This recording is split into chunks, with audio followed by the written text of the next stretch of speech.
Hello guys, welcome to my YouTube channel Royal Malik Official. Myself Danis Malik. In this video, will we discuss about nephrotic syndrome. तो let's start the video. हम जानते हैं कि nephrotic syndrome होता है क्या? Nephron का मतलब होता है कि नेफ्रो का मतलब होता है नेफ्रॉन एंड सिम्टम का मतलब होता है group of sign and symptom.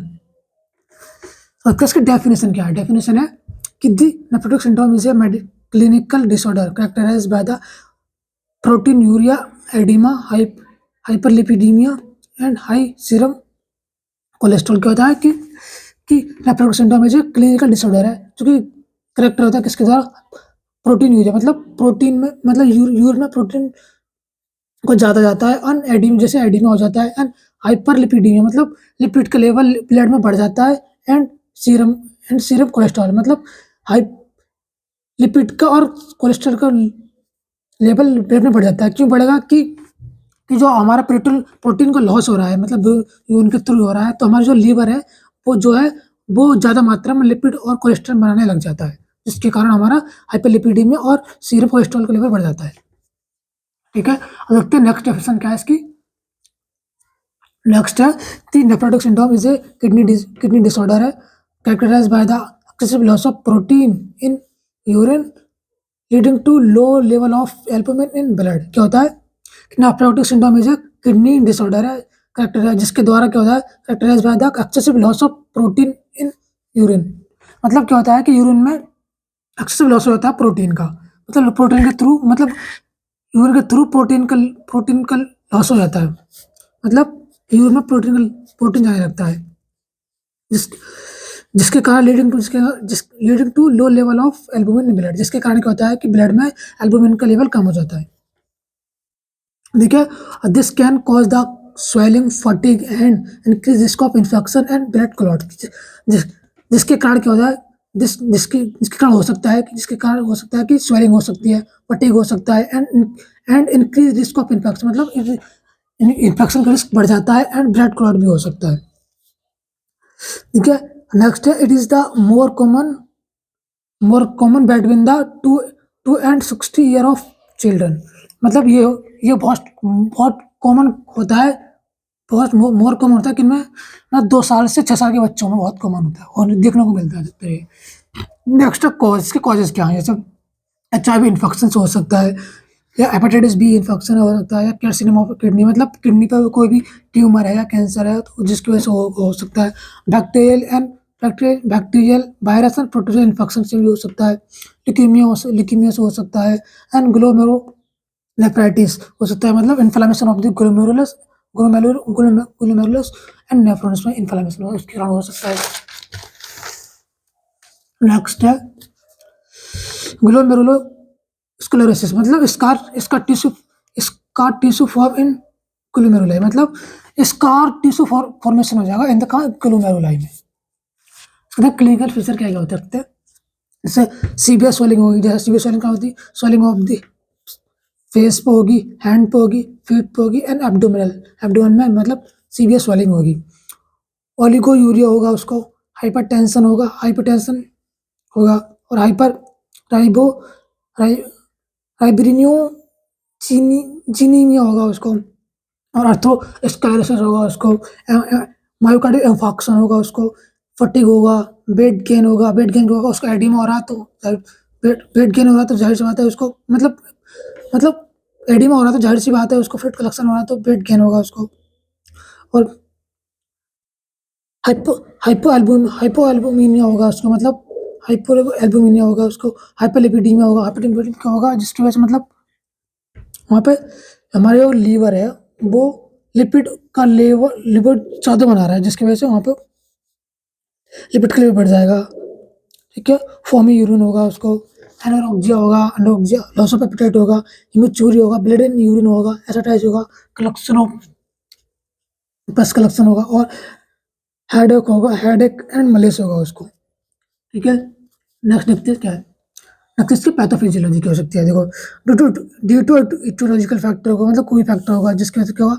Glomerular injury होगा या डैमेज होगा, जो ग्लोमेरुलर है वो डैमेज होगा, यहाँ पर इंजरी होगी उसमें। ठीक है, उसके होगा इंक्रीज परमिबिलिटी जो होता है, जिससे क्या होगा कि हमारे ग्लोमेरुलस की परमिबिलिटी बढ़ जाती है और परमिबिलिटी बढ़ेगी तो फिर प्रोटीन यूज होगा मतलब यूरिन में प्रोटीन जाएगा, ठीक है। फिर क्या होगा, हाइपोएल्बुमिनिया होगा, मतलब इससे हमारा क्या है, ब्लड में एल्बुमिन का लेवल कम होगा, होगा, जिसमें से एडिमा होगा, और एडिमा होगा तो हाइपरलिपिडीमिया होगा। लिपिडीमिया जो मैंने बताया आपको, हाइपरलिपिड इसलिए होगा कि जो हमारा प्रोटीन का लॉस हो रहा है, जिसके कारण क्या होता है, हमारा लीवर जो है वो लिपिड एंड कोलेस्ट्रॉल लेवल बढ़ जाता है, ठीक है।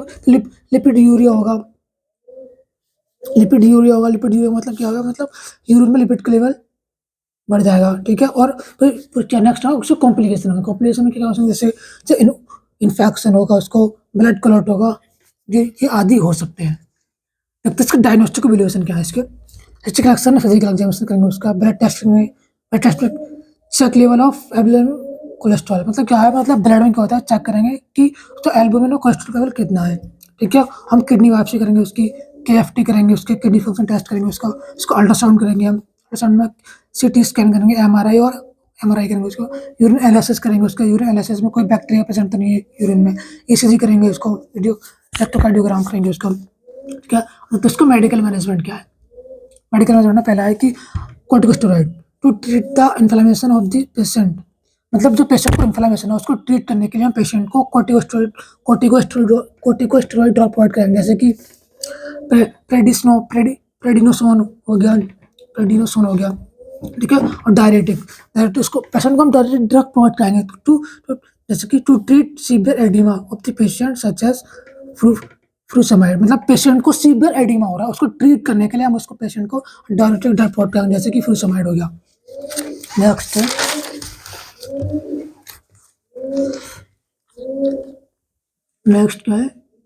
है एंटी हाइपरटेंसिव ड्रग, मतलब to manage the BP of the patient such as vasodilator, मतलब पेशेंट को जो बीपी बढ़ रहा है, मतलब पेशेंट को बीपी इंक्रीज हो रहा है, तो उसको मैनेज करने के लिए या उसको मैनेज करने के लिए उसको वेसोडाइलेटर मतलब हाइपरटेंसिव ड्रग प्रोवाइड कराएंगे, हाइपरटेंसिव ड्रग में है वेसोडाइलेटर प्रोवाइड कराएंगे, ठीक है।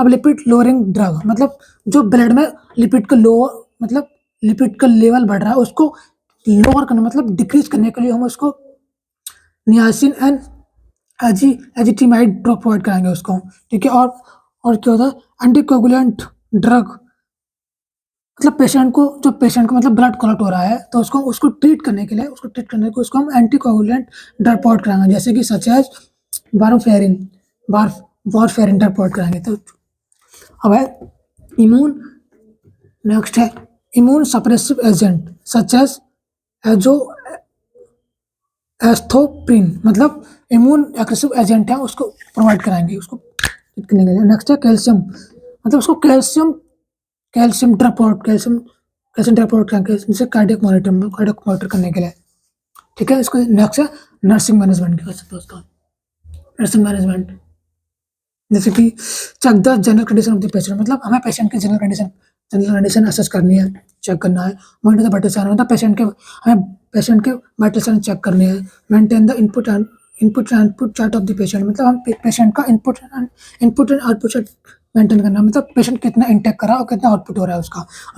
चेंज द पोजिशन फ्रिक्वेंटली, मतलब हमें जल्दी जल्दी पेशेंट की पोजिशन चेंज करनी है। और उसका regularly inspect all the skin surface for breakdown, मतलब हमें रेगुलरली पेशेंट की स्किन को चेक करना है कि कोई स्किन सरफेस को चेक करना है, कोई स्किन में कोई ब्रेकडाउन तो नहीं हो रहा है कोई भी। नेक्स्ट है advise the patient to take low sodium low sodium low full and low cholesterol diet, मतलब क्या है, पेशेंट को एडवाइस करना है कि आपको low sodium and low cholesterol diet लेनी है, ठीक है।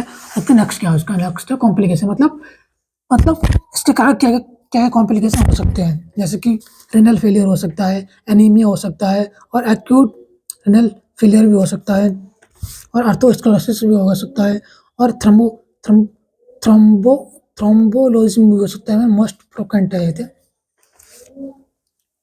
अच्छा देखते हैं डाइटरी मैनेजमेंट क्या हो सकता है, उसको dietary management low fat diet, मतलब पेशेंट को हमें लो फैट डाइट प्रोवाइड करानी है या फिर एडवाइस करना है उसको कि आपको डाइट में लो फैट डाइट लेनी है, और लो पोटेशियम एंड कोलेस्ट्रॉल डाइट, मतलब आप पेशेंट को एडवाइस करना है, मतलब एडवाइस करना है कि आपको लो डाइट में लो पोटेशियम या कोलेस्ट्रॉल डाइट लेनी है। और रेस्ट्रिक्ट सोडियम डिक्रीज मतलब come to 1.0 gram per day to control oedema. मतलब हमें पेशेंट को रिस्ट्रिक्ट करना है सोडियम को कि आपको 1 mg टू कंट्रोल करना है हमें एडिमा को। ठीक है। हाई प्रोटीन डाइट मतलब हम हाई प्रोटीन डाइट लेनी है 2 मतलब 1.2 1.5 kg पर डे लेनी है। kg पर डे, ग्राम kg पर डे लेनी है। Thank you. तो कैसी लगी हमारी आपकी वीडियो? अच्छी लगी हो तो प्लीज़ हमारी वीडियो को शेयर करें, सब्सक्राइब करें। Thank you.